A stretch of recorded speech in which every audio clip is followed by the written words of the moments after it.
From the depths of the unknown, where shadows whisper and nightmares dwell, welcome to Cthonic Archives. Are you ready to uncover what should have stayed buried?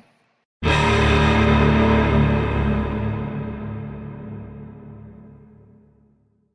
hate the moon. I am afraid of it. For when it shines on certain scenes familiar and loved it, sometimes makes them unfamiliar and hideous. It was in the spectral summer when the moon shone down on the old garden where I wandered. The spectral summer of narcotic flowers and humid seas of foliage that bring wild and many-colored dreams. And as I walked by the shallow crystal stream, I saw unwanted ripples tipped with yellow light, as if those placid waters were drawn on in resistless currents to strange oceans that are not in the world. Silent and sparkling, bright and baleful, those moon-cursed waters hurried I knew not whither, whilst from the embowered banks white lotus blossoms fluttered one by one in the opiate night wind and dropped despairingly into the stream, swirling away horribly under the arched carven bridge, and staring back with the sinister resignation of calm, dead faces. And as I ran along the shore, crushing sleeping flowers with heedless feet, and maddened ever by the fear of unknown things and the lure of the dead faces, I saw that the garden had no end under that moon. For where by day the walls were, there stretched now only new vistas of trees and paths, flowers and shrubs, stone idols and pagodas, and bendings of the yellow-litten stream past grassy banks and under grotesque bridges of marble. And the lips of the dead lotos faces whispered sadly and bade me follow, nor did I cease my steps till the stream became a river, and joined amidst marshes of swaying reeds and beaches of gleaming sand, the shore of a vast and nameless sea.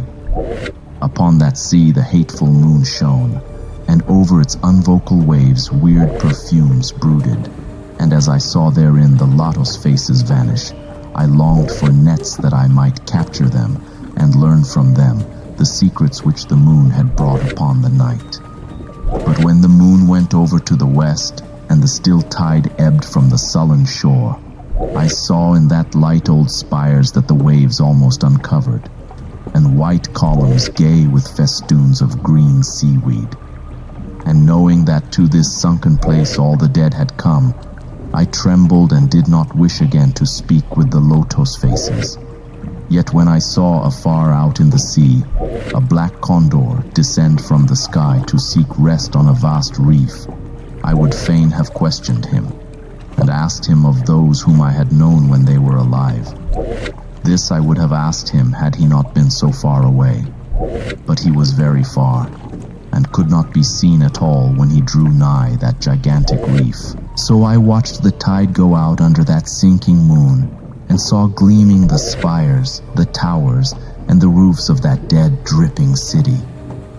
And as I watched, my nostrils tried to close against the perfume-conquering stench of the world's dead. For truly, in this unplaced and forgotten spot, had all the flesh of the churchyards gathered for puffy sea worms to gnaw and glut upon. Over those horrors the evil moon now hung very low, but the puffy worms of the sea need no moon to feed by.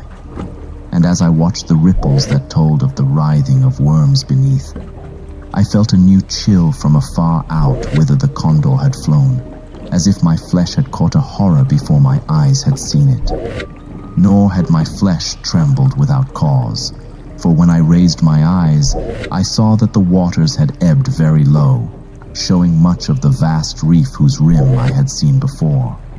And when I saw that this reef was but the black basalt crown of a shocking icon, whose monstrous forehead now shone in the dim moonlight, and whose vile hooves must paw the hellish ooze miles below, I shrieked and shrieked, lest the hidden face rise above the waters, and lest the hidden eyes look at me after the slinking away of that leering and treacherous yellow moon.